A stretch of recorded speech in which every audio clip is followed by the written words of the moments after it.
शरणं गच्छामि धम्मं शरणं गच्छामि संघं।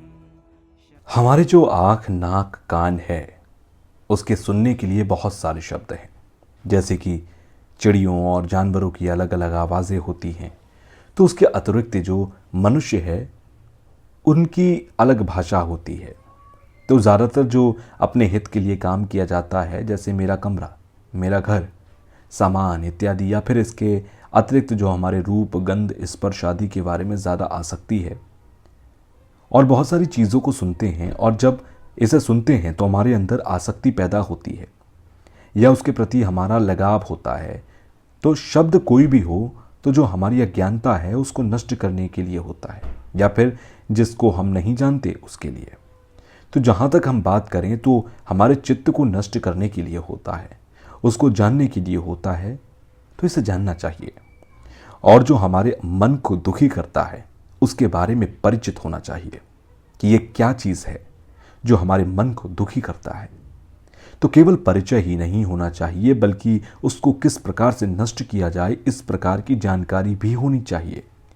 तो हम सभी चाहते हैं कि दुख की प्राप्ति ना हो, क्योंकि हम सब मनुष्य हैं। तो हम सब के अंदर थोड़ा ज्ञान है, बुद्धि है, और इस दुनिया में मनुष्य होने के बाद शब्द हुए, शब्द के बाद अक्षर बने और लिखित रूप में आए। तो इसके अतिरिक्त बहुत सारी समस्याएं भी उत्पन्न हुई हैं। तो अगर बहुत ज़्यादा शब्द ना होते तो अभी के लिए और दूसरों के परहित के लिए और आने वाले जीवन के लिए हमें प्रयास करना चाहिए। और इसलिए भगवान बुद्ध के जो वचन हैं, जो शब्द हैं, वो हटकर हैं। भगवान बुद्ध के समय से भगवान बुद्ध ने यही कहा है कि जो भी आपका धर्म है उसे मानना चाहिए। ऐसा नहीं है कि आप केवल बौद्ध धर्म को ही माने, ऐसा बिल्कुल नहीं है। कुछ चीज़ें ऐसी होती हैं जो स्वतः से उत्पन्न होती हैं, उसे आप सिद्ध नहीं कर सकते हैं। जैसा कि हम लोग यहाँ बातचीत करते हैं तो उसमें हम ज़्यादातर यही बात करते हैं कि हमारे क्लेश का जो शत्रु है उसे नष्ट करना चाहिए। और सबसे महत्वपूर्ण बात यह है कि हमारा जो चित्त है उसका स्वभाव निर्मल होता है। इसे स्वच्छ स्वभाव वाले चित्त में कभी भी क्लेश उत्पन्न नहीं होता। लेकिन अगर कोई क्लेश या बुराई उत्पन्न हो भी जाए तो वो क्षणिक है, वो थोड़े समय के लिए होती है। तो नाम कुछ भी दिया जाए, लेकिन जो अज्ञानता वाले शब्द हैं उसे जानना चाहिए और उनको नष्ट करने की कोशिश करनी चाहिए। तो सूत्रों में भी देखने को मिलता है कि जिस प्रकार से सूर्य का प्रकाश जब फूलों पर पड़ता है तो फूल खिल जाता है, उसी प्रकार से जब भगवान बुद्ध के हम वचन सुनते हैं तो जो हमारे क्लेश हैं, अज्ञानता है, वो क्लेश नष्ट होने लगता है और ज्ञान रूपी प्रकाश उत्पन्न हो जाता है। और उनके दर्शन वचन सुनने से हमारे जीवन में धीरे धीरे खुशी उत्पन्न होती रहती है। तो इस प्रकार की जो खुशी है वो खुद उत्पन्न करनी चाहिए। और भगवान बुद्ध का जो ज्ञान है वो हम एक दूसरे के अंदर डालें, ऐसा संभव नहीं है। उनके जो दर्शन हैं वो हमें सुनने चाहिए। तो भगवान बुद्ध के कार्यों के कारण दुनिया में प्रकाश आया, लोगों के क्लेश नष्ट हुए। तो बहुत सारे ऐसे लोग हैं जिन्होंने उनके मार्ग पर चलते हुए भूमियों को प्राप्त किया, और अभी तक लगभग 2600 वर्ष बीत जाने के बाद भी उनके दर्शनों को ध्यान देते हुए जो हमारे अंदर के क्लेश हैं उनको नष्ट करते हुए बहुत सारे लोग बुद्धत्व को प्राप्त हुए हैं। तो आज की 21वीं शताब्दी में अगर देखा जाए तो बाहरी जो वातावरण है या बाहरी चीज़ों में जो विकास हुआ है, आजकल ऐसा देखने को मिलता है कि उनके पास जो धन है वो बहुत है, लेकिन उनके मन अभी भी खुश नहीं है। और जब मन की परेशानी उत्पन्न होती है तो केवल श्रद्धा से ही संपन्न नहीं हो सकता। तो चित्त का जो दुख है वो किस कारण उत्पन्न होता है, इसके बारे में हमें सोच विचार करना चाहिए। पूर्व जन्म की बात तो दूर की बात है, हमें पहले ये जानना चाहिए कि क्यों हमारा मन दुखी होता है, क्यों सुखी होता है, इसके बारे में सुनना चाहिए। और आज के लोग भी इस बात के बारे में सोचते हैं। भगवान बुद्ध के जो दर्शन है वो काफ़ी महत्वपूर्ण हैं, और जिरिंगली पुच्छे ने भी ये कहा है। तो भगवान बुद्ध के लगभग 84,000 धर्म स्कंद हैं। तो ये जितने भी धर्म उपदेश हैं इन सभी का सार हमारे प्रतिसंपाद पर निर्भर होता है।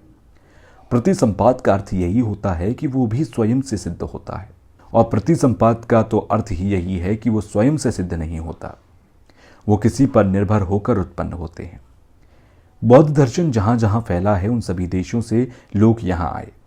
हम सभी लोगों को ध्यान देना चाहिए कि हम सब जो महायान देश के हैं वो पाली परंपरा को मानने वाले नहीं हैं। तो ज़्यादातर लोग हम नालंदा परंपरा को मानते हैं, नालंदा परंपरा को सीखने वाले हैं, और जो भी प्रज्ञा पारमिता हृदय सूत्र को पढ़ते हैं, जो भी नालंदा परंपरा का है वो प्रज्ञा पारमिता हृदय सूत्र का पाठ करता है। तो प्रज्ञा पारमिता सूत्र जो है उसका चाय पीने के बाद किया जाता है पाठ, या उससे पहले। यहाँ ये पूछा जा रहा है, प्रज्ञा पारमिता सूत्र तिब्बती भाषा में है तो सभी भाषा में उसके अर्थ को समझना चाहिए। मैं सभी लोगों को कहता हूँ तो ये तेंगुर शास्त्र के अनुसार उसमें अर्थ के बारे में बताया गया। तो जब माध्यमिक दर्शनों की व्याख्या की जाती है तो उसमें खासकर मूल माध्यमिक कणिका का जिक्र आता है। तो जो लोग नहीं जानते उनको ऐसा लगता है कि मैं जानता हूँ। तो यहाँ पर कोरिया वियतनाम के लोग आए हुए हैं, तो जब मैं उन्हें प्रवचन देता हूँ तब उन्हें परिचय भी देता हूँ। एक बार एक विद्वान वहाँ पर पहुँचे, उन्होंने कहा कि सब लोग प्रज्ञा पारमिता का पाठ तो करते हैं लेकिन उसके अर्थ को नहीं जानते। भगवान बुद्ध भी जो बुद्ध बने हैं वो बिना हेतु के नहीं बने, वो भी हेतु से पैदा हुए। बिना हेतु के बने हैं ऐसी बात नहीं है। तो बुद्ध तभी बने जब उन्होंने बार बार इसका अभ्यास किया, और बौद्ध चित्त का अभ्यास बार बार करने से ही वो बुद्धत्व को प्राप्त हुए। जब हम भगवान बुद्ध की विशेषताओं को देखते हैं तो फिर सर्वज्ञ की बात की जाती है। जिन्होंने सर्वज्ञता को जान लिया उसे बुद्ध कहते हैं। जितनी भी चीज़ें हैं, धर्म हैं, उन सभी को जान लेना। तो इस प्रकार से सभी धर्मों को जानने की जो जड़ है वो हमारे दिल में होती है, वो बीज है वो हमारे दिल में होता है। जो हमारी प्रज्ञा है वो प्रमुख होती है। तो ये जो हमारी भूमि है, हमें एक दूसरे में प्रवेश करनी चाहिए। तो तीनों कालों के बुद्ध भी बौद्ध चित्त पर निर्भर होकर बुद्ध बने, तो इसलिए हम बुद्धत्व को प्राप्त करना चाहते हैं। तो इसका अभ्यास करना चाहिए। प्रज्ञा पारमिता का अर्थ क्या होता है उसे जानना चाहिए। जैसे कि उसमें कहा गया कि रूप ही शून्य है, शून्य ही रूप है। तो हमारी जो अज्ञानता है उसके कारण ही क्लेश उत्पन्न होते हैं, उसको जानना चाहिए। हमारी जो अज्ञानता है उसे नष्ट करनी चाहिए। अविद्या को विद्या के द्वारा ही नष्ट किया जा सकता है। तो शून्यता का अर्थ क्या होता है? शून्यता का अर्थ हमारे जो 5 स्कंद हैं वो शून्य है। हमेशा कहता हूँ, इसकी व्याख्या करता हूँ, शायद आप लोग जानते होंगे लेकिन कुछ लोग नए हैं, उनके लिए मैं कह रहा हूँ। तो स्वभाव से हमारे 5 स्कंद भी शून्य हैं। तो भी शब्द जो आता है वो तिब्बती में भी आता है। ये चीन के द्वारा नहीं है, जैसे कोरिया वियतनाम में ये चीन के द्वारा फैला। तो हमारी जो तिब्बती भाषा है उसमें ये देखने को मिलता है, लेकिन संस्कृत भाषा में इसका अभ्यास किया गया तो ये संस्कृत में भी देखने को मिलता है। हालांकि ये अक्षर है लेकिन इसका अर्थ बहुत बड़ा होता है। तो इसका अर्थ यही होता है कि हमारे 5 स्कंद तो शून्य हैं, लेकिन जिन स्कंदों से ये निर्मित होता है वो भी शून्य है। इसलिए यहाँ भी शब्द आता है। जो लोग धर्म निर्यात्म को मानते हैं वो भी इस बात को मानते हैं। प्रथम धर्म चक्र परिवर्तन के अनुसार उस समय 4 आर्य सत्यों का प्रवचन दिया गया था। उसमें किन चीज़ों को उपयोग करना चाहिए, किन चीज़ों को ग्रहण करना चाहिए, ये हमारे प्रतिसंपात के 12 कड़ियाँ हैं, उसमें देखने को मिलती हैं। और प्रथम धर्म चक्र में स्कंद आदि को रोका नहीं गया। और जब प्रज्ञा पारमिता धर्म चक्र का उपदेश किया गया तो उसमें यह बात कही गई कि प्रथम धर्म चक्र में फुल्गल निर्यात्म नहीं है, दूसरे धर्म चक्र में धर्म निर्यात्म आदि की बात कही गई। जहाँ तक बिंदु या विषय की बात की जाए तो वो रूप इत्यादि होते थे। शून्यता को अलग रखा जाए या विषय को अलग रखा जाए ऐसी बात नहीं है। जैसा कि कहा गया है कि रूप से हटकर शून्य नहीं है, रूप ही शून्य है। तो इस बारे में जब ये व्याख्या की गई तो 2 आर्य सत्यों के बारे में कहा गया। 2 आर्य सत्य जो हैं वो अलग हैं क्या? जैसे रूप से शून्य हटकर नहीं है और रूप से शून्य है, इन दोनों का स्वभाव एक है। ये जो शब्द हैं उसे केवल रूप से नहीं जोड़ा जाना चाहिए। जैसे रूप को ढूंढने जाएंगे तो वो नहीं मिलता। अरहत या नरक इत्यादि चीज़ें जो भी धर्म में हैं उनको अगर देखा जाए या ढूंढा जाए तो देखने से नहीं मिलती, लेकिन इस दुनिया में भौतिक रूप से प्रसिद्धि के रूप में तो देखने को मिलते हैं, सर्वव्याप्त होते हैं, लेकिन जब इनको ढूंढा जाए तो वो देखने को नहीं मिलते। कई ग्रंथों में इनकी व्याख्या की गई है कि ये स्वभाव से सिद्ध नहीं है। जो भी धर्म है उनको अगर स्वतः सत्ता से रखा जाए तो वो देखने को नहीं मिलते हैं। इस प्रकार की व्याख्या माध्यमिक दर्शनों में देखने को मिलती है। उसके बाद ठंगले से नामक ग्रंथ की रचना की गई। इसमें मूल माध्यमिक कणिका का भी जिक्र किया गया। अगर कोई चीज़ जैसी है, अगर वैसा ही हम उसे मान लें तो उसको स्वीकार नहीं किया जा सकता। जैसे कि नाम मात्र से वो व्याप्त है, केवल नाम मात्र के रूप में ही उसे धीरे धीरे ढूंढा जा सकता है। लामा रिम्पोछे जी ने खुद इसकी व्याख्या की है। तो कुछ विद्वानों के बीच विभेद तो पैदा होते हैं, तो जो माध्यमिक दर्शन चित्त के अनुसार होता है वो बुद्धि प्रज्ञा के आधार पर निर्मित होता है। तो कोई श्रद्धा से या विश्वास के लिए नहीं होता। जितनी आपकी बुद्धि तेज होगी अर्थात प्रज्ञा ज़्यादा जितनी होगी उतना ज़्यादा आप उसे समझ सकते हैं। ऐसा नहीं है कि मैंने शून्यता को जान लिया, मैं अभी भी यही मानता हूँ कि मैं शून्यता को प्राप्त करने वाला हूँ। तो इस तरह से अगर सोचें तो बहुत फायदा होता है। हालांकि मैंने शून्यता को प्राप्त नहीं किया है। इसी प्रकार से जब शून्यता की बात होती है तो अलग अलग विषय पर जुड़ना चाहिए। बहुचक्र ही शून्यता है, शून्यता ही बहुचक्र है।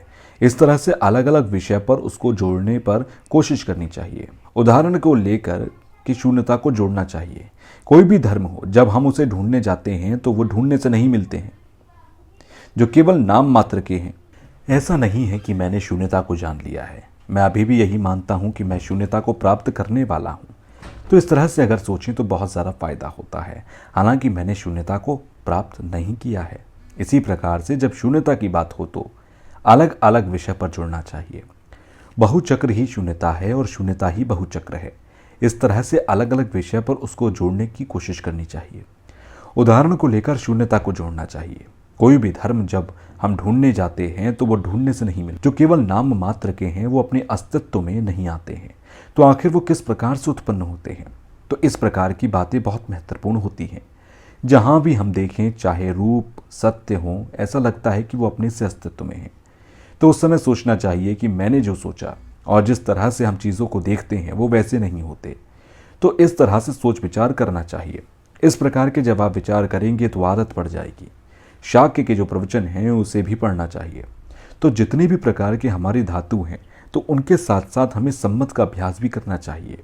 अगर सम्मत का अभ्यास होगा तो चीज़ें स्पष्ट हो सकती हैं। तो इसके ऊपर हमारे जो शांति और धैर्य का भी अभ्यास करने की कोशिश करनी चाहिए। तो इसमें जो प्रतिसंपात शून्यता है उसके बारे में सोचना चाहिए और विचार करना चाहिए कि जिस प्रकार से हम सोचते हैं, जिस प्रकार का ना हो करके थोड़ा हट करके हैं, तो मैं इस हिसाब से सोचता हूँ कि सब में अलग अलग प्रकार की विशेषताएं होती हैं। तो जब हम इस प्रकार की सोच रखेंगे तब जो हमारे शिक्षक हैं उनके प्रति हमारी श्रद्धा उत्पन्न होती है, वो भी निर्मल श्रद्धा उत्पन्न होती है। इस तरह की जब बात होती है तो हमारे मन में उत्पन्न होता है कि हम दिन में इस प्रकार की बातें नहीं सोचेंगे या विचार नहीं करेंगे, तो ये जन्म लेने से कोई फायदा नहीं है। तो इसके ऊपर हमारी जो शांति और धैर्य का भी जो अभ्यास करने की कोशिश करते रहना चाहिए और इसमें जो प्रतिसंपात शून्यता है उसके बारे में सोचना चाहिए और विचार बनाना चाहिए कि जिस प्रकार से हम सोचते हैं, जिस प्रकार का ना होकर के थोड़ा हट कर के है, तो मैं इस हिसाब से सोचता हूँ कि सब में अलग अलग प्रकार की विशेषताएं होती हैं। तो जब हम इस प्रकार की सोच रखेंगे तब जो हमारे शिक्षक हैं उनके प्रति हमारी श्रद्धा उत्पन्न होती है, वो भी निर्मल श्रद्धा उत्पन्न होगी। इस तरह की जब बात होती है तो हमारे मन में उत्पन्न होता है कि हम दिन में इस प्रकार की बातें नहीं सोचेंगे या विचार नहीं करेंगे, तो यह जन्म लेने से कोई फायदा नहीं है। अगर स्वभाव से ये सिद्ध ना होती तो अलग बात होती, लेकिन ये स्वभाव से सिद्ध नहीं है तो इसको जानना चाहिए। तो रोज़ रोज़ इसके बारे में विचार करना चाहिए। जो कल्याण मित्र हैं उनके संबंध में ग्रंथ कहे गए हैं, उनके बारे में कहा जाता है। तो हो सकता है कि मैं कह रहा हूँ वो गलत है, वो आपको बुरा लगे तो आप उसे ना माने। कुछ लोग जो अच्छी तरह सोच विचार करते हैं उन्हें सोच विचार करना चाहिए। तो भगवान बुद्ध के दर्शन में शुद्ध श्रद्धा उत्पन्न करनी चाहिए। सबसे महत्वपूर्ण है गते गते पार संगते बोधि स्वाहा। तो संवार मार्ग में प्रयोग मार्ग तक चलते हुए बुद्धत्व की प्राप्ति करना होता है। तो जब तक हम प्रज्ञा पारमिता के सूत्र को ठीक से नहीं समझेंगे तब तक हमारे अंदर जो मैं की भावना है, आत्मा की भावना है, वो प्रबल बनी रहेगी। अगर आप बोधि को जानते हैं, पहले बोधि को जानना चाहिए कि उसे किस प्रकार से प्राप्त करें। अगर आप बोधि को नहीं जानते और बौद्ध चित्त को ना जाने और किसी भी चीज़ को ना जाने और कहें कि मैं बुद्धत्व को प्राप्त करना चाहता हूँ, तो ये संभव नहीं है। तो सूत्र इत्यादि में जो बातें कही गई उनके बारे में सोचना चाहिए। जो हम बौद्ध चित्त उत्पन्न करते हैं वो दूसरों के हित के लिए उत्पन्न करते हैं, ऐसा सोचना चाहिए। जैसे तिब्बत का उदाहरण दें तो तिब्बत में नागार्जुन को दूसरे बौद्ध के रूप में जाना जाता है और उनके सारे ग्रंथ वहाँ उपलब्ध हैं। इसके अतिरिक्त जो उन्होंने ग्रंथों की व्याख्या की है और फिर बुद्ध पालिता आदि ग्रंथ भी मौजूद है। तो आपको दूसरी भाषा में पढ़ने की आवश्यकता नहीं है, आपको अपनी भाषा में वो प्राप्त हो जाएगी। तो ऐसे में हमें खुद को सौभाग्यशाली मानना चाहिए। तो मैं पहले से कहता आया हूँ कि हमारा जो तिब्बती बौद्ध धर्म है वो नालंदा परंपरा से लिया गया है। तो यहाँ पर जितने भी अध्ययन करने वाले हैं, मठों में अध्ययन करने वाले लोग हैं, उनमें से आप लोग प्रमुख हैं। आप लोगों को ध्यान करना चाहिए। आप लोग इसका परीक्षण करने वाले लोग हैं। जो आप लोग 20 और 30 साल तक यहाँ अध्ययन करते हैं, तो आप उसको अपने तर्क के द्वारा सिद्ध करते हैं। तो भगवान बुद्ध का दर्शन तो वास्तव में विशाल है, और उसके परीक्षण के बारे में जब बात करें तो गेलु परंपरा ज़्यादा गंभीर रूप से इसका परीक्षण करता है। तो वास्तव में सार के रूप में अगर देखें तो सैकड़ों वर्षों के पूर्व से ही इसकी व्याख्या को बनाए रखा गया, और खासकर मठों में इस परंपरा को रखा गया और वहां पठन पाठन का कार्य चलता है। तो जैसे कि मैंने कल कहा था कि नालंदा परंपरा को धारण करके अभी तक उसको रखा गया, तो आप लोगों ने उसे रखा हुआ है, तो उसके अर्थ को अच्छी तरह से जानकर और वास्तव में उसके अर्थ की आपको व्याख्या करनी है। ऐसा नहीं है कि आप ये सोचें कि हमारे गुरु ने ऐसा कहा है या भगवान बुद्ध ने ऐसा कहा है। आप ये सोचें कि आपकी बुद्धि के अनुसार वो सही लग रहा है या नहीं, उस हिसाब से करना चाहिए। क्योंकि आजकल की दुनिया में बहुत सारे ऐसे लोग हैं जो पढ़े लिखे हैं, तो उनके समक्ष व्याख्या अच्छी तरह करनी चाहिए। इसलिए हम तिब्बती होने के कारण तिब्बती परंपरा में भगवान बुद्ध के दर्शनों को संयोजित करके रखे हुए हैं। तो ज़रूरी नहीं है कि बौद्ध धर्म जानने के लिए बुद्धिस्ट हों, ऐसा नहीं है। जो प्रतिसंपाद की बातें हैं, तो ऐसी चीज़ें जो प्रज्ञाशील लोग हैं उनके हित के लिए होती हैं। शरणं गच्छामि धम्मं शरणं गच्छामि